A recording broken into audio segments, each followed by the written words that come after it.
When they finally matched the remains found in a torched home to 19-year-old Robin West, her murderer had already claimed his second target. Then came a third, followed by a fourth, a 15-year-old girl who had just arrived in the States. 4 women, 4 vacant properties, 4 families pleading for assistance. In every single instance, the killer left the exact same digital trail behind him. The same cell number, the identical dating app account, the very same vehicle. Investigators actually brought him in for questioning on 2 separate occasions, yet he walked out a free man both times. It ultimately required a heartbroken sibling to end his spree by setting up a bogus dating account and baiting him to a Panera Bread while officers looked on from the shadows. We are sharing the tale of the women the justice system failed to shield and the relatives who vowed to keep their memories alive. If these kinds of narratives resonate with you, go ahead and smash that subscribe button immediately. We shine a light on the investigations the mainstream news overlooks, and we rely on your backing to continue sharing them. Leave a comment down there and tell me what you think. Did this specific case ever cross your radar? The majority of folks have no clue about it, which is precisely why we need to talk about it. New Jersey. Robin West was just 19 years of age. Her brother nicknamed her Raw. To her inner circle, she was a sister, she was kin, she was a twin. Over at the Sanctuary Church of the Open Door in West Philadelphia, she was the one directing the Sunday choir. Robin possessed a massive personality, full of energy, high spirits, and constant laughter. Her 20th birthday was fast approaching on September 5th. She had already uploaded pictures to Facebook showing off the white gown she intended to rock. She was counting down the seconds to celebrate. By the end of August 2016, Robin and her pal Pernisha traveled from Philadelphia over to New Jersey. They booked a room at a cheap motel. Once a couple of nights passed, their funds dried up, so they devised a strategy to earn some quick cash. On the evening of August 31st, Robin and Pernisha ended up strolling around New York Avenue in Newark, an area riddled with empty buildings. Robin was dressed in a red Nike cap, a black lace top, and matching black shorts. They had barely been standing there when a silver sedan rolled up on them. The man behind the wheel offered cash in exchange for intimacy. Pernisha moved fast, punching the tag digits into her device and hitting save. Right before the vehicle sped off, she leaned inside and warned him, "You watch out for my sister because I love that girl." That sentence ended up being the final thing she ever said to a living Robin since she hopped in that ride and vanished. By the following day, Pernisha could not reach her at all. She dialed the authorities instantly, provided the license plate sequence, and described exactly who drove off with Robin. Yet despite having those details, the official reaction was sluggish. What remained unknown to everyone was that merely hours after Robin entered that vehicle, fire crews in orange rushed to a blaze on Lakeside Avenue. Once they breached the interior, they discovered human remains. The flames had raged with such intensity that one detective later described it as the most decimated corpse he had ever come across. Those remains lay there nameless for days on end while Robin's relatives sat around waiting for any news. On September 7th, a full week after Robin vanished, an investigator finally bothered to run that tag. It traced back to a local guy from Orange, New Jersey named Khalil Wheeler Weaver. Officers presented him with a photograph of Robin. Wheeler Weaver confessed he was with her that evening, claiming he gave her a lift, recommended she crash in a vacant property, and left her there. He even took the cops to see the specific empty building. However, it was not the same structure that had gone up in flames. Since they lacked hard physical proof connecting him to her vanishing right then, Wheeler Weaver was allowed to leave the station a free man. On September 13th, over 2 weeks post-fire, DNA analysis verified the victim was indeed Robin West. Her loved ones were absolutely shattered. That white birthday gown would never get its debut, yet the detectives still had zero clue this was linked to a much bigger picture. They were oblivious to the fact that this was just the start. Let that sink in for a moment. The authorities possessed the license plate number, they questioned the prime suspect, and simply let him stroll out the door. Leave a comment down below. How would you have handled things if you were the one working this file? Because the events that follow are about to make your blood boil. As Robin's relatives tried to cope with their loss, a different family, only a few miles away, was starting their own personal hell. October 22nd, 2016. Joanne Brown was 33 years of age. Her folks knew her affectionately as Billy Joe. She battled with mental health challenges and relied on street work to get by, yet her relatives never stopped hoping she would find a better path. That specific afternoon, Joanne was hanging out in Newark with some buddies near the Popeyes on Avon Avenue. Typically, Joanne stuck to a strict routine. Anytime she took off with a stranger, she made sure to ring her friend Amina. She would describe her company, her destination, and her estimated return time. It was her safety net. However, on that particular afternoon, a different acquaintance had an emergency and needed to make a call. Joanne let her borrow the phone. A short time later, a vehicle rolled up. Joanne exchanged a few quick words with the person behind the wheel and hopped in. Since she didn't have her mobile, she couldn't do her standard check-in. But shortly after, near 1:30 p.m., she used the stranger's device to dial Amina. It was a short conversation, just to let her know she was with a companion and would update her later. She never rang back. At 3 to 9 p.m., Amina got a buzz. The ID matched the number Joanne used earlier. She answered on the first ring. "Is that you, London?" she questioned. Dead air. Suddenly, the line went dead. Amina dialed the number repeatedly. Every attempt went to voicemail without a response. Once she checked every possible spot with zero trace of Joanne, Amina filed an official missing persons report. However, Joanne's past became a hurdle. The cops focused on her record and personal battles. Rather than panicking, they brushed it off as if she'd just taken off on her own accord. They didn't organize parties, alert the media, or knock on doors. Meanwhile, her remains were sitting in a vacant property on Highland Avenue, undiscovered. You should be furious reading this. It's an outrage. These ladies were owed so much more. Help us out by smashing the thumbs up and following the channel. We refuse to let these cases fade away. Leave a reply explaining why you believe situations like Joanne's are overlooked. Let's start a discussion. As Joanne's circle frantically dialed around looking for her, a different girl nearby was unknowingly walking into the exact same danger. 20-year-old Sarah Butler was raised in Montclair, New Jersey, surrounded by a tight-knit clan, a talented dancer with a sharp mind and big dreams.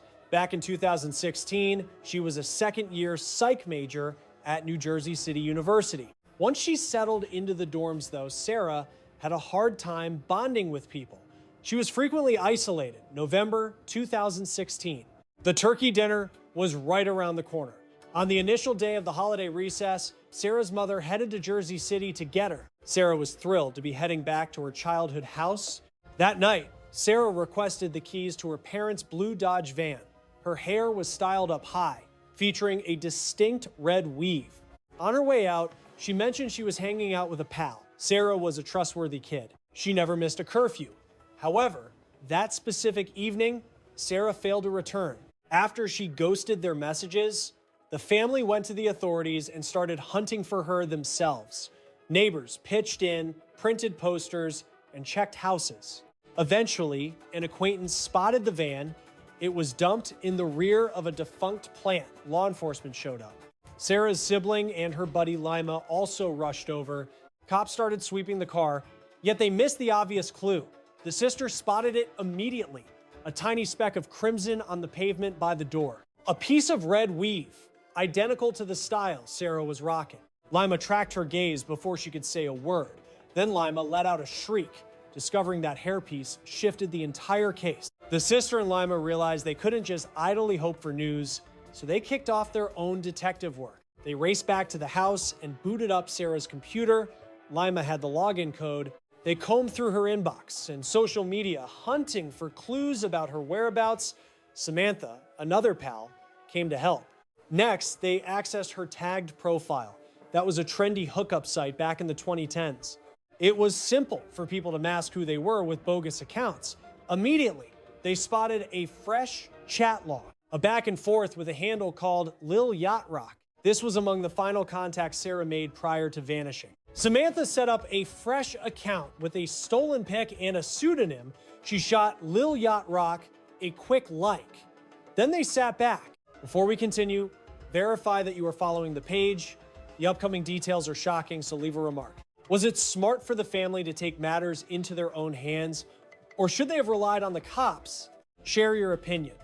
For the following couple of days, the girls basically camped out at the Montclair station. They were right there in the precinct on November 26th when a notification popped up. Lil Yacht Rock had replied. He proposed payment for intimacy, introduced himself as Taj, and demanded an immediate meetup. The texts gave off a sinister vibe. When things moved to a voice chat, Samantha activated the speakerphone. The sister whipped out her mobile and silently taped the whole discussion. While standing right in the precinct, they were solving the case solo. Samantha set up a rendezvous at a local Panera Bread in Montclair, barely a mile away. As soon as the line went dead, the girls ran to the detectives and informed them about the sting. A team of 2 investigators was dispatched to the rendezvous point. The moment the figure from the tag profile stepped into the Panera, the investigators approached him. He gave his name as Khalil Wheeler Weaver, the same guy interviewed months back regarding Robin West's disappearance. He didn't put up a fight, just agreed to head down to headquarters with them. At that stage, investigators were still working a missing persons case for Sarah. They had no clue she had already lost her life. The interview went unrecorded. He wasn't in cuffs. He was at liberty to walk out the door whenever he pleased. Once inside the precinct, he copped to being the user behind that specific handle, Lil Yacht Rock. He claimed he set up the account with an email address the investigators would definitely remember, pimpkillerghost@yahoo.com. When the topic turned to Sarah, he spun a yarn, claimed he reached out because he knew her face from New Jersey City University, asserted he hit her up to find out if she was using the app to quote-unquote solicit cash for sexual favors. He stated Sarah came by to pick him up. They just cruised around for a while. She supposedly scooped up another guy before dropping him off at roughly 8:17 p.m. He swore that was the last time he ever laid eyes on her. At that specific point, the investigators viewed him merely as a witness, not a threat or a predator. December 1st, 2016. Officers tracing Sarah's device followed the pings to Eagle Rock Reservation, a forest reserve with a view of the New York City skyline. Later that afternoon, search teams combing the grounds discovered something lying just off the main path, a human body. It was a remote spot, well concealed. Before long, the remains were positively identified as 20-year-old Sarah Butler. The post-mortem examination determined the official cause of death was strangulation. On December 5th, 4 days after the discovery of Sarah, a crew of construction workers entered a vacant property on Highland Avenue in Orange. Their job was to fix the roof, but instead they stumbled upon the remains of Joanne Brown, who had vanished back in October. Her body lay on the stair landing. A coat was wrapped tight around her head and throat. Thick tape covered her mouth and jaw. The medical examiner determined her death was caused by mechanical asphyxiation. Digital records revealed that on the day Joanne vanished, the very same number that reached out to Sarah Butler had also dialed. Joanne's friend Amina and Joanne herself on several occasions. Cell tower data pinpointed that phone near the diner where she was last spotted and later at the vacant house where her remains were recovered. And the pattern didn't stop with Joanne. Detectives traced those digital breadcrumbs back even further to 19-year-old Robin West. Wheeler Weaver had been present the entire time, long before Sarah and before Joanne. He owned the vehicle Robin stepped into that evening. Authorities had actually interviewed him previously. Yet even after they identified her remains, he wasn't flagged as a suspect or investigated further. He just carried on with his lethal spree. If not for the intervention of Sarah's sister and her circle of friends, there is no telling how long this would have continued. Once investigators aligned the chronology, the call logs, the travel routes, the victim's final steps, the links were impossible to ignore. 3 women, 3 missing persons cases, 3 extinguished lives, all connected to one individual. With Wheeler Weaver behind bars, investigators mined his digital footprint. Buried within Sarah's device were chat logs revealing she had crossed paths with him days before she went missing. On November 19th, 3 days prior to her disappearance, Sarah and the user behind that tag profile were already communicating. The texts were direct. He asked, "Do you want to make money?" and followed up with, "Sex for money." Sarah's reply was guarded. Finally, she typed back, $500. Sarah insisted he pay her up front. He claimed he would pay up once they arrived at his residence. Then, in a twist that feels chilling in hindsight, Sarah tried to keep things light. She messaged, "You're not a serial killer, right? LMAO." He typed, "No." Sarah wrote, "Okay, cool." They never linked up that evening. She bailed on the plan, telling him later that she had gotten cold feet. But on November 21st, the day prior to her disappearance, he hit her up again. "What's up?" Sarah said, "Sorry for flaking on the plans." When officers served search warrants on his residence and car, they discovered gloves, dark clothes, several cell phones, and inside his vehicle, zip ties, pepper spray, and a biological cleanup kit. Cell data pinpointed Wheeler Weaver's device near Eagle Rock Reservation between 10:38 p.m. and 12:43 a.m. on November 22nd and 23rd, the very same isolated zone where Sarah's body was recovered. The following morning, a user on his device searched for instructions on removing an Apple ID and factory resetting an iPhone. In 2017, Khalil Wheeler Weaver was indicted on 3 separate counts of first-degree murder. By the time his trial commenced in October 2019, the state had constructed a crushing timeline backed by call logs, security footage, text messages, DNA evidence, and physical clues recovered from within the vacant properties. Yet, the most damning testimony came from the women who survived their encounters with him. One of those survivors was Tiffany Taylor. Tiffany took the stand and recounted to the jury how she met that same man months prior after the deaths of Robin and Joanne, but before Sarah was murdered. She recounted the terrifying details of him assaulting her, holding her captive, threatening to kill her, and her eventual getaway. Her statement provided the jury with a horrifying glimpse into his potential for brutality. The court proceedings continued for 8 weeks. Jurors found Khalil Wheeler Weaver guilty on numerous charges, among them the slayings of Sarah Butler, Robin West, and Joanne Brown, along with the assault and failed homicide of Tiffany Taylor.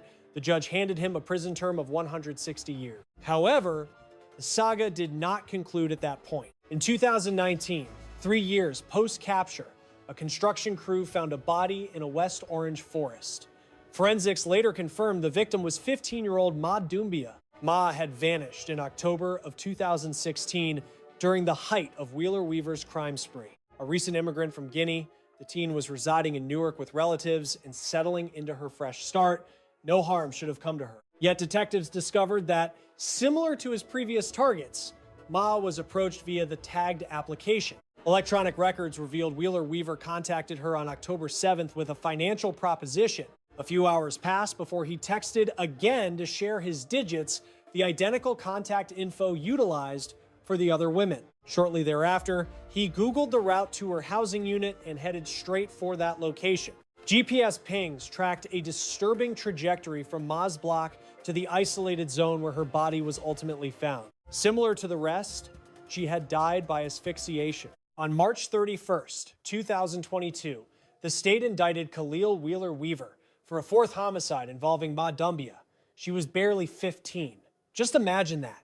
If you haven't heard this before, please repost this clip.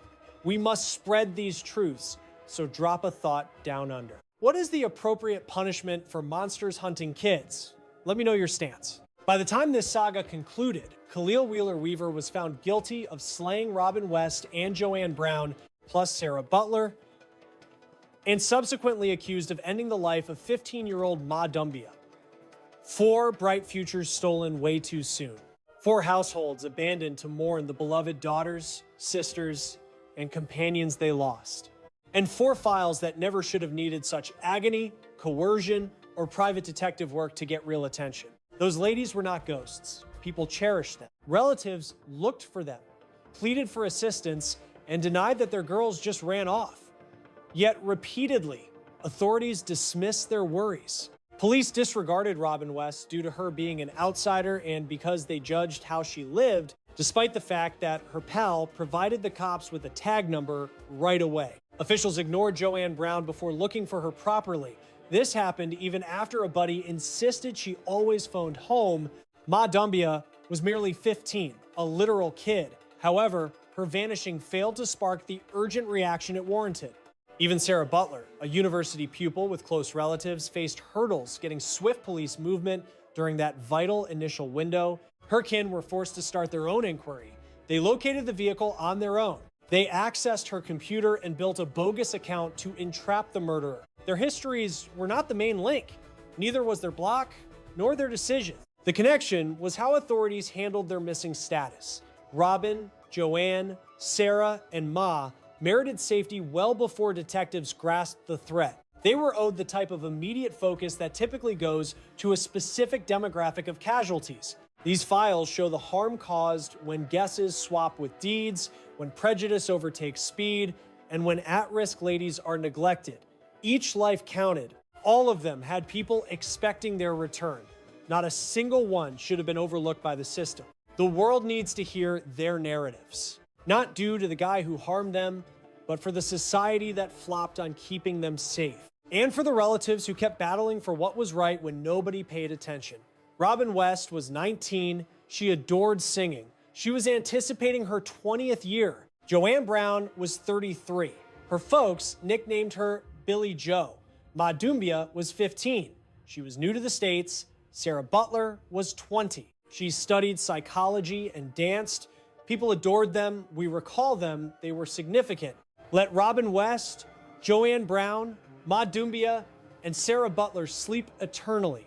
The tales of these ladies are important. If you watch this clip until the finish, I appreciate you respecting their legacy by tuning in. Smash subscribe. If you are new here, post this so others learn who they were. Also, I need your feedback below. Which investigation do you want me to tackle? Which truths remain hidden? Let us maintain this dialogue. We must not forget these ladies. Thanks for viewing.